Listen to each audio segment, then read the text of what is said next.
SIR শুরু হতেই বাংলাদেশিদের খোঁজ, নাম বদলে ভারতে বসবাস বাংলাদেশে ছিলেন মহাসিন গাজী, হয়ে গেলেন শাহাদাত আলী গাজী।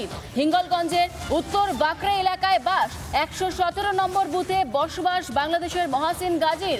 ভারতে এসে মহাসিন গাজীর নাম বদল হয়, ছিলেন তিনি মহাসিন গাজী, হয়ে গেলেন নাম বদলে শাহাদাত আলী গাজী। 117 নম্বর বুথে বসবাস বাংলাদেশের মহাসিন গাজীর। শাহাদাত আলী এই নাম নিয়ে ভোটার কার্ড তৈরির অভিযোগ উঠছে। পরিচয়পত্র বানিয়ে জায়গা কিনে দিব্যি বসবাস করছিলেন তিনি। তৃণমূল সমর্থক বলে দাবি করছেন স্থানীয় মানুষজন, যে ব্রেকিং এই মুহূর্তে উঠে আসছে। নাম বদলে ভারতে বসবাস করছিল বাংলাদেশি, তার নাম ছিল মহাসিন গাজী, নাম বদলে তিনি শাহাদাত আলী গাজী হয়ে গেলেন। আমাদের প্রতিনিধি অর্ণব কি প্রতিবেদন তুলে ধরেছে দেখাই আপনাদের।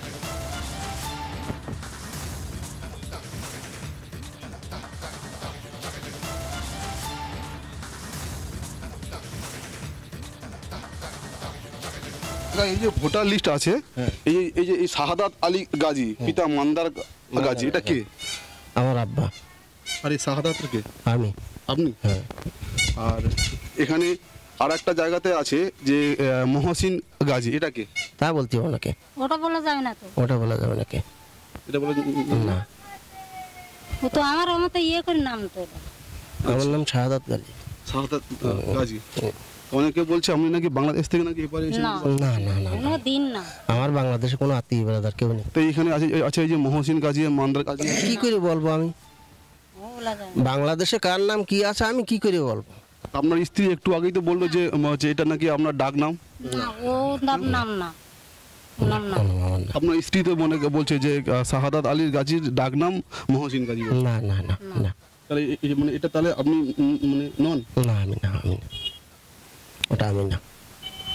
অনেকে বলছে নাকি আপনি বাংলাদেশ মানে দেশ থেকে এসেছেন, ওপার থেকে এসেছেন। না, আমার বাড়ি হিঙ্গলগঞ্জ কলু পাড়ায় ছিল। এই যে মহসিন গাজী, আমার হাতে একটা বাংলাদেশের একটা ডকুমেন্ট আছে, ঠিক আছে? এই যে নাম আছে মহসিন গাজী, পিতা মান্দার গাজী, এনাকে চিনেন? তুমি এখন থাকেন কোথায়? এখানে আছে, এই তো সামনে বাড়ি। আচ্ছা, তাই এই বাংলাদেশ এর আসলে বাড়ি কোথায় ছিল? আসল বাড়ি বাংলাদেশে। তো এখানে কি করে আসলো? এখানে বাংলাদেশে এখানে এসে সেখানে ঘর বাড়ি করিয়েছে, গাড়ি কিনেছে, গাড়ি চালাচ্ছে, এখানে বিয়ে করিয়েছে। তাই এই যে বাংলাদেশ থেকে পরে আসলো, এখানে আবার নাম পরিবর্তন করেছে শাহাদাত আলী গাজী। এখানে নাম যে পিতা মান্দার গাজী। ইনি কি এক ব্যক্তি? তো আমি বলতে পারবো না, আমি ওই মহাসিন গাজী এটা শুনি শাহাদাত আলী গাজী, সাত আলী গাজী, এটা আমি বলতে পারবো না। এই যে এরা বাংলাদেশ থেকে এরা এপারে আসছে, এরা এসে এখানে ডকুমেন্ট কি করে মানে বানাচ্ছে? মেম্বার প্রধান করে দিচ্ছে, মেম্বার প্রধান ডকুমেন্ট করে দিচ্ছে, আধার কার্ড খবরেই করে দিচ্ছে। বললে আমার তো মারধর খেটছে, আমার বলি মার খাবো আমি, আমার তো কোনো লোক নেই।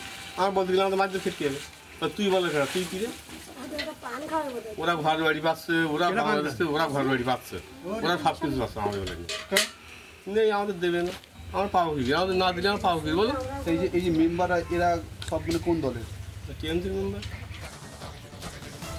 প্রতিবেশীদের বক্তব্য আমরা শুনছিলাম, যেখানে তারা পরিষ্কার বলছেন তারা এই ব্যক্তি অর্থাৎ এই শাহাদাত আলী গাজী তিনি বাংলাদেশের বাসিন্দা। এমনকি তৃণমূল সমর্থক বলছেন, এমনটা দাবি করছেন স্থানীয় মানুষজন।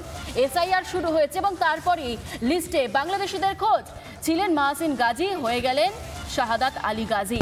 117 নম্বর বুথে বসবাস বাংলাদেশের মহাসিন গাজী। ভারতে এসে মহাসিন গাজীর নাম বদল হয়েছিল শাহাদাত আলী গাজী নামে। ভোটার কার্ডও তৈরির অভিযোগ উঠছে। শুধু তাই নয়, পরিচয়পত্র বানিয়েও জায়গা কিনে দিব্যি বসবাস চলছিল। এই ঘটনা যখন শোরগোল পড়েছে বিজেপি এবং তার পাশাপাশি তৃণমূল কি বলছে শুনুন।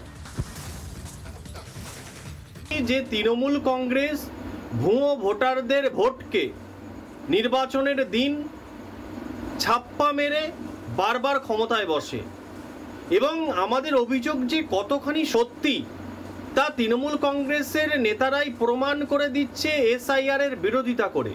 কারণ ওরা জানে যে ওরা ভুয়ো ভোটারদের ভোটে জয়লাভ করে। স্বচ্ছ ভোটার তালিকা দিয়ে নির্বাচন হলে ওদের পরাজয় নিশ্চিত।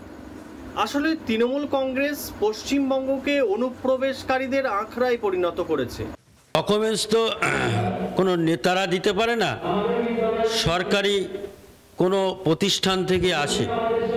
সুতরাং বিষয়টা যেহেতু এর আগে অজানা ছিল, বর্তমানে সেই বিষয়টা এসআইআর বা সরকারিভাবে বা নির্বাচন কমিশনের দপ্তর থেকে যখন জানা গেল, সুতরাং সেই জায়গায় আইনানুগ যে ব্যবস্থা আছে সেই ব্যবস্থা আইনের পথেই গ্রহণ করবে। নানা ধরনের কন্টেন্ট দেখার জন্য লাইক করুন, শেয়ার করুন আমাদের ফেসবুক পেজ, সাবস্ক্রাইব করুন আমাদের ইউটিউব চ্যানেল। পাশাপাশি অন্যান্য ব্রেকিং নিউজের জন্য অবশ্যই চোখ রাখুন রিপাবলিক বাংলায়।